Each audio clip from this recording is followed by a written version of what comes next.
Assalamualaikum warahmatullahi wabarakatuh. Selamat siang.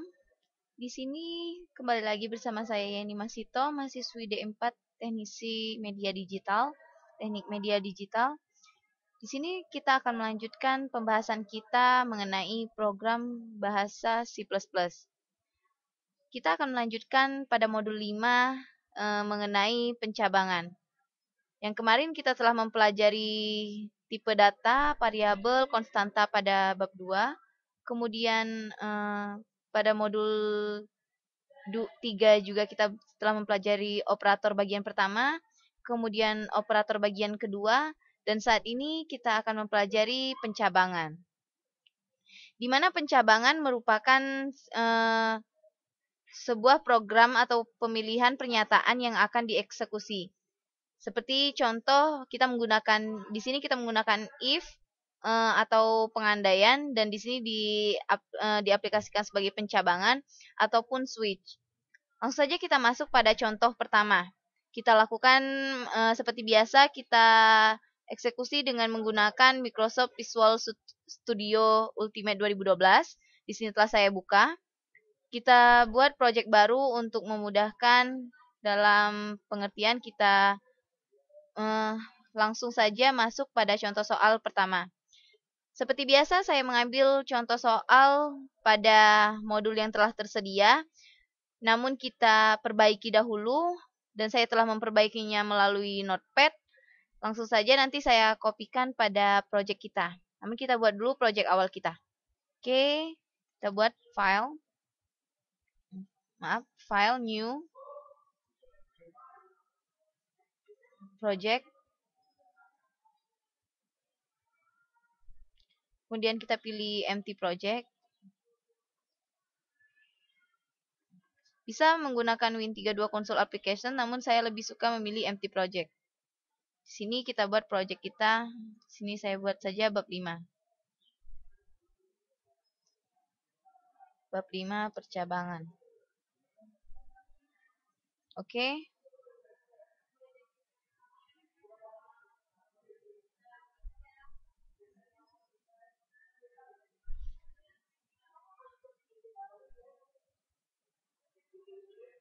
Oke, kita buat file baru. Di sini dalam pembahasan pertama kita menggunakan kita membuat contoh soal if satu kondisi. Maksudnya hanya ada satu kondisi dan tidak ada pernyataan-pernyataan lain di dalam pembuatan statement di sini. Oke, langsung saja kita buat C++ di sini. Saya buatkan di sini if satu kondisi. Add. Seperti biasa akan ada layar kosong. Kita langsung buat keterangan. Sini percabangan if satu kondisi.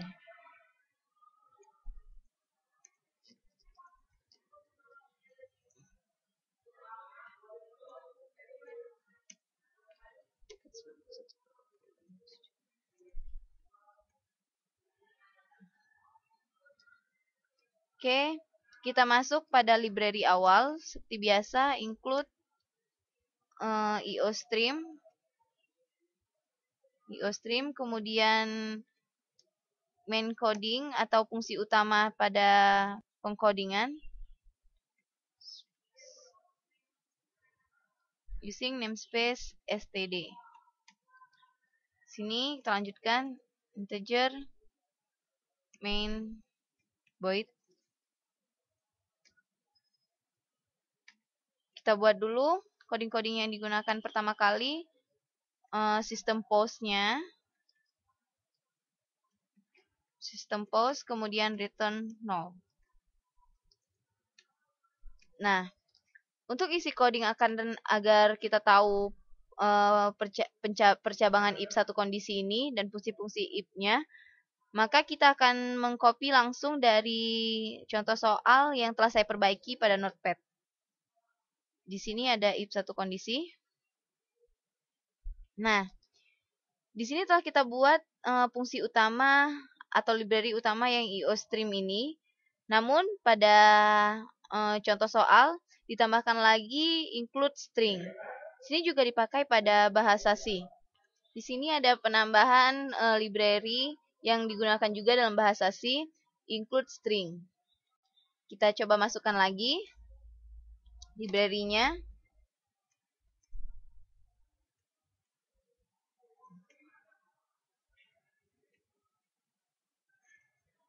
String. Oke, selesai. Kemudian kita lihat coding yang pada contoh soal. Langsung saja kita kopikan agar mempersingkat waktu.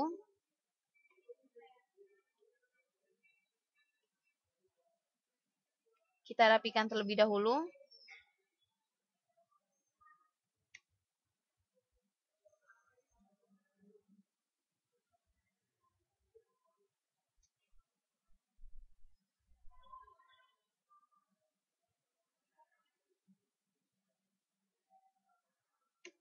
Nah, di sini sistem outputnya kita buat dulu di sini untuk judul awal. Saya ganti saja agar lebih terlihat. Nah, di sini ada double merupakan deklarasi variabel atau tipe data.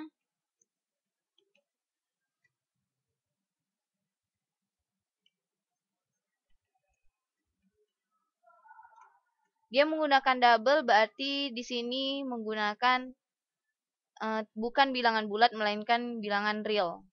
Jadi bisa saja kita masukkan nilai koma, ada koma, tidak seperti integer.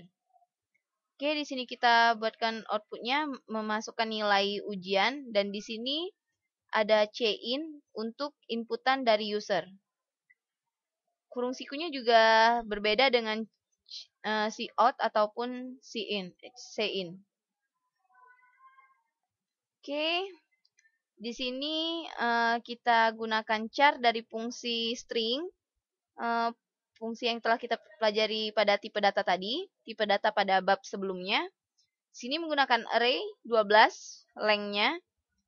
Nah, di sini fungsi if satu kondisi. Dia tidak ada pernyataan atau keterangan-keterangan lain seperti if dua kondisi yang akan kita pelajari setelah ini. Di sini star copy merupakan fungsi dari library string ini. Oleh karena itu, library string ini perlu diinputkan karena kita menggunakan star copy. Oke. Di sini percabangan, berarti apabila nilai ujiannya lebih besar sama dengan 60, maka penyataannya akan lulus. Sedangkan selain itu atau di bawah 60, kalau lebih besar dia lulus, kalau lebih kecil dari 60, dia akan dinyatakan tidak lulus. Mari kita jalankan proses ini. Compile.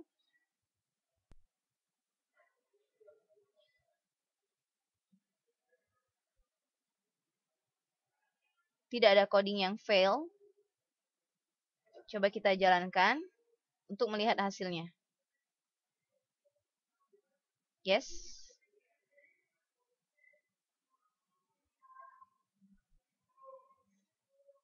Nah, di sini telah ada judul seperti yang kita masukkan tadi, kelulusan siswa. Kemudian dia ada tampilan masukkan nilai ujian. Nah, fungsi cin ini untuk masukkan nilainya. Kita masukkan nilai 65. 65 secara logika itu lebih besar dari 60, maka ini pernyataannya seharusnya lulus. Coba. Nah, sesuai dengan logika yang telah kita tuliskan di sini, berarti dia lulus. Oke. Kita lanjutkan pada contoh soal yang selanjutnya mengenai if percabangan if dua kondisi. Kita lanjutkan pada contoh soal if dua kondisi. Di sini di mana if dua kondisi mempunyai pernyataan-pernyataan lain menggunakan else selain if pernyataan awal ini. Saja kita masuk pada contoh soalnya agar lebih mudah dimengerti. Kita buat project baru pada solution ini saja. Kita add. new project. Kita pilih empty project. Saya buatkan di sini if 2 kondisi. Kita oke. Kita buat file baru.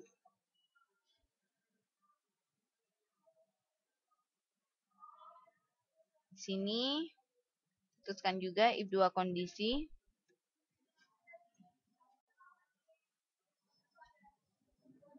Nah, seperti biasa kita buat keterangan terlebih dahulu. Judulnya percabangan if 2 kondisi.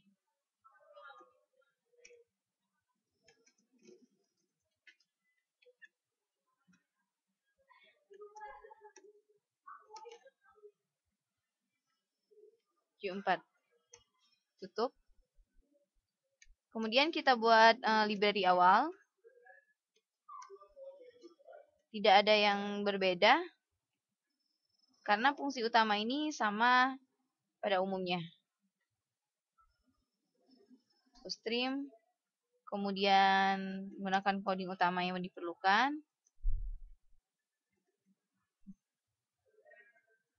Namespace, std, space std, kemudian integer main void. Sebenarnya bisa saja integer main void ini dihapuskan, tapi saya lebih suka menggunakan void di dalam kurung ini. Kita buat dulu sistem postnya.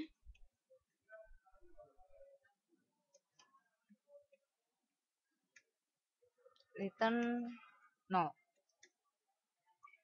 Contoh soalnya seperti yang sebelumnya, saya juga telah memperbaikinya pada Notepad. Langsung saja kita copy.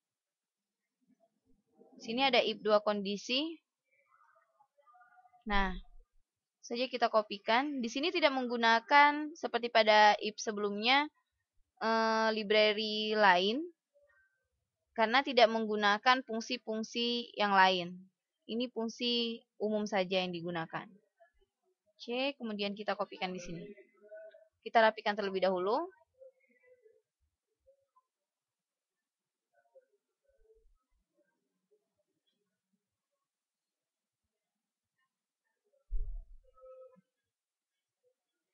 Tampilannya sebaiknya seperti ini, menjorok ke dalam.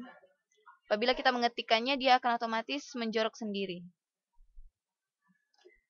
Nah, di sini sama seperti tadi, kita buatkan dulu judulnya, sistem outputnya seperti ini. Kemudian kita deklarasikan variabelnya. Menggunakan double agar bilangannya real, bisa ada angka di belakang koma.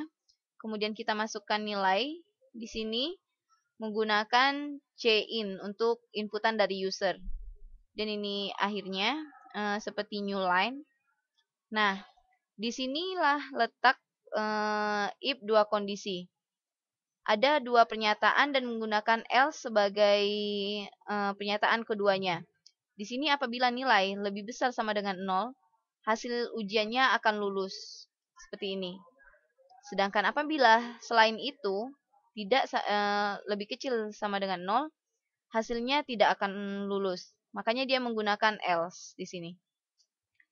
Oke. Coba kita jalankan. Hasilnya akan sama seperti if satu kondisi. Namun dia lebih panjang dan lebih teratur.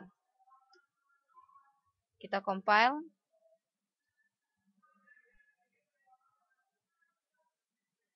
Tidak ada yang fail karena telah saya perbaiki.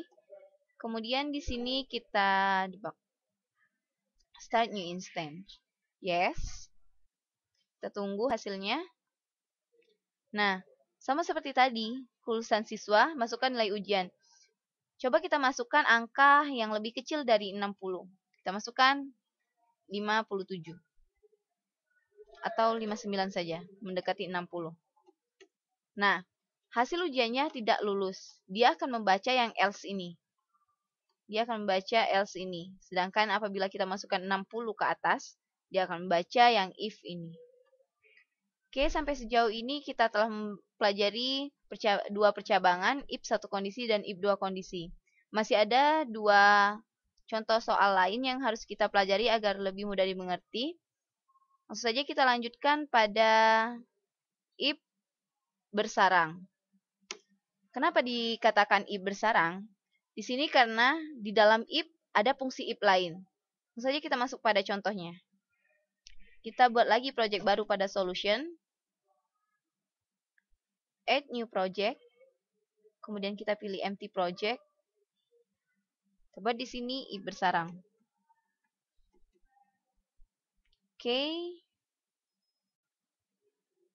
Dan kita buat file baru.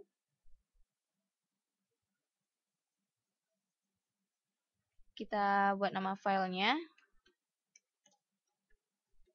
if bersarang add. Nah, seperti biasa ada file kosong dan kita buatkan keterangan. Percabangan if bersarang.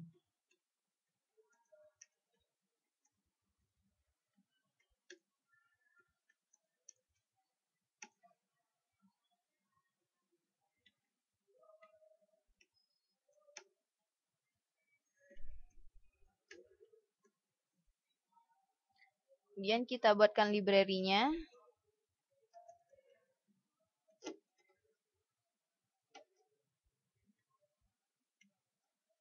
IOStream using namespace std integer main void.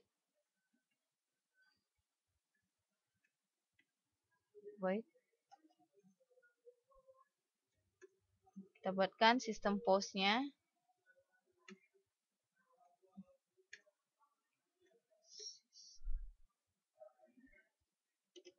Sistem post return 0. Nah, setelah seperti ini, kita kopikan juga contoh soal yang telah ada.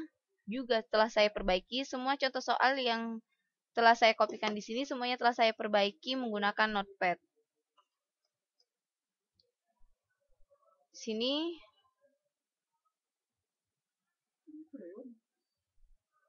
kita copy.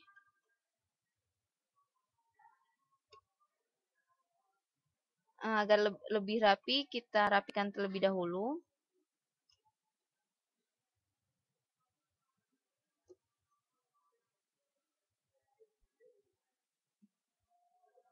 Apabila mengetik sendiri, dia akan otomatis mengikuti pengerapian secara otomatis. Nah, di sini terlihat banyak sekali fungsi if.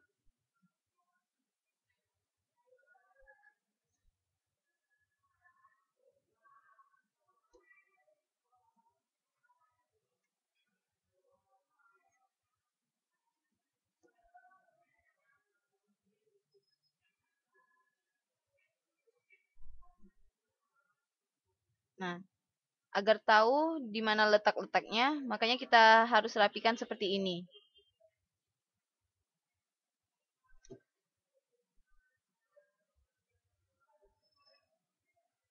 Coba sendiri saja.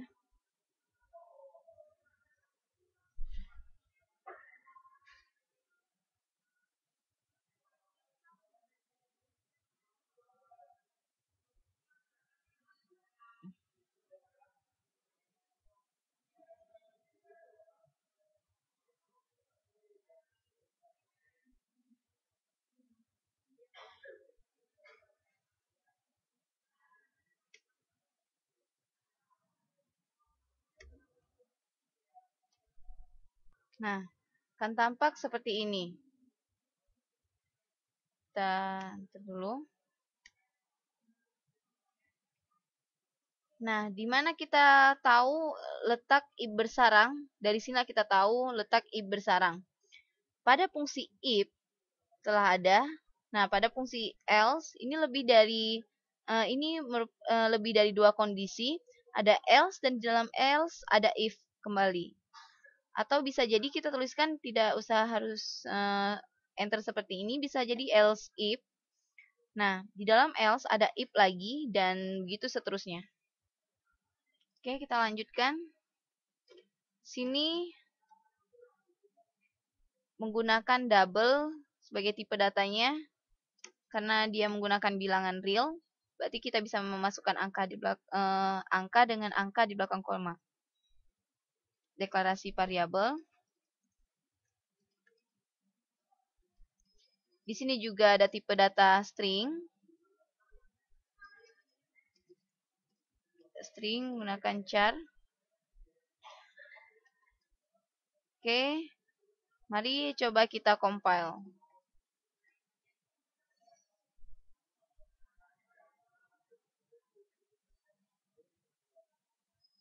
Tidak ada yang fail. Dan coba kita jalankan. Kita start new instance. Yes. Nah, sini tampil seperti ini. Konversi nilai siswa didapat dari judul yang telah dibuat sebagai printout ini. Masukkan nilai menggunakan cin dari user. Kita masukkan nilai 78. Di sini kita lihat indeks A di atas 85. Berarti kalau secara logika di sini kita buat nilai ujian di atas 75 sama dengan B. Otomatis seharusnya di sini nilainya B.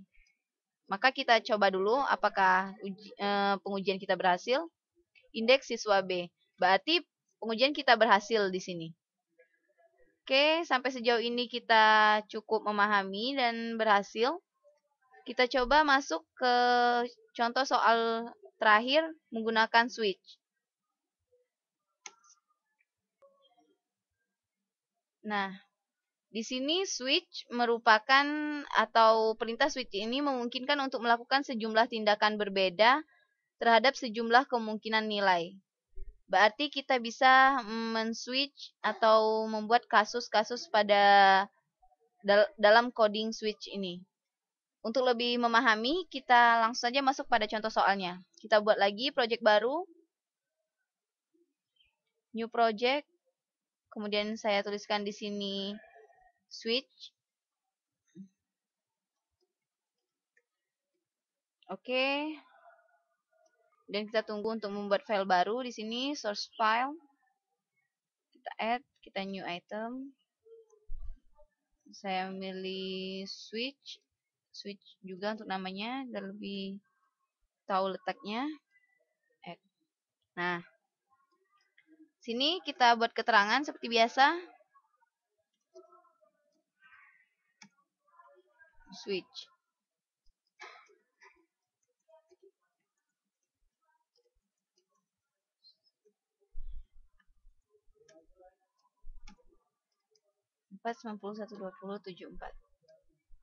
Oke, jangan lupa ditutup agar yang lainnya tidak menjadi pernyataan. Kita buatkan library-nya, include EOStream using namespace. Kita harus ingat ini, hafal coding-coding utama ini. Baru kita bisa menjalankan logika-logika atau isi-isi dari fungsi-fungsi yang ada dalam coding apapun yang berhubungan dengan pembelajaran kita. Integer main void. Kita buatkan dulu sistem post-nya. Sistem post. Sini return 0. Nah, agar mempersingkat waktu dan lebih mudah dimengerti, seperti tadi saja kita input contoh soal yang telah diperbaiki pada Notepad. Di sini cukup banyak. C.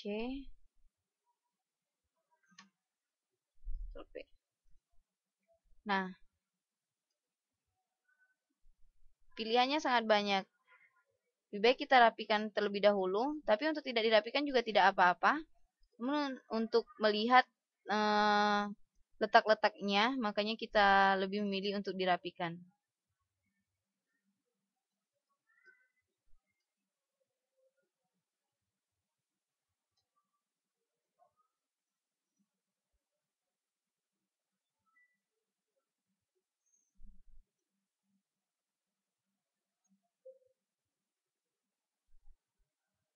Nah, disinilah fungsi switch.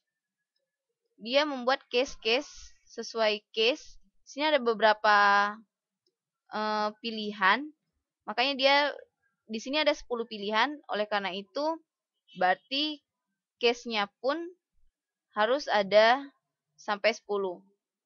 Pada setiap case harus ada break-nya. Code. Lanjut di sini. Code. Setiap case menggunakan break. Ini pada setiap case ada pernyataan, ada tampilan dari apabila kita memilih angka, akan ada tampilan seperti ini. Seperti apabila pada case 5, apabila kita memilih 5, maka pernyataannya akan menyatakan pilihan kita benar.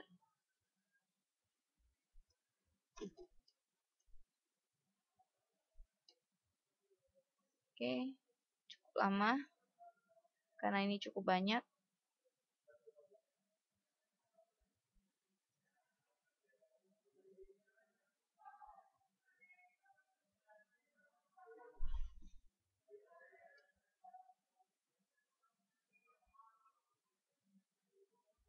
Nah, sampai 10. Untuk penutup kita gunakan default. Artinya apabila kita tidak memilih angka yang ditentukan, berarti hasilnya akan pilihan Anda tidak ada dalam daftar. Berarti kita harus memilih 1 sampai 10 saja. Kalau tidak ingin pilihan kita tidak ada dalam daftar ditampilkan. Oke, coba kita jalankan. Di sini kita lihat ada pilihan yang salah, ada pilihan yang benar. Mari coba kita jalankan.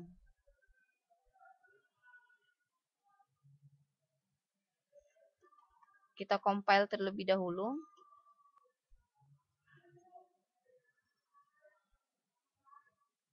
Tidak ada yang fail.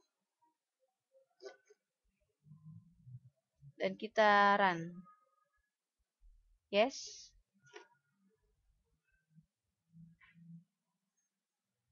Nah, di sini kita telah membuat pilihan. Kita memilih yang mana saja. Di sini ada pilihan-pilihannya. Ada pilihan yang di antara sini pengajar yang bukan merupakan pengajar pemrograman C++. Coba kita pilih 1. Nah, 1 ini Dr. Aris Setiaji Prihatmanto, kita deklarasikan bahwa pilihan Anda salah. Berarti dia bukan sebagai pengajar pemrograman C++. Seandainya kita memilih 1, otomatis yang keluar akan ini. Apabila kita pengkodingan kita salah, otomatis akan error atau pilihannya akan seperti ini. Kita cek dulu. Kita pilih 1. Nah, sesuai dengan switch atau case yang telah kita buat, pilihan Anda salah. Berarti sampai sejauh ini percobaan kita berhasil. Kita bisa melogikakan untuk proses-proses pengkodingan berikutnya.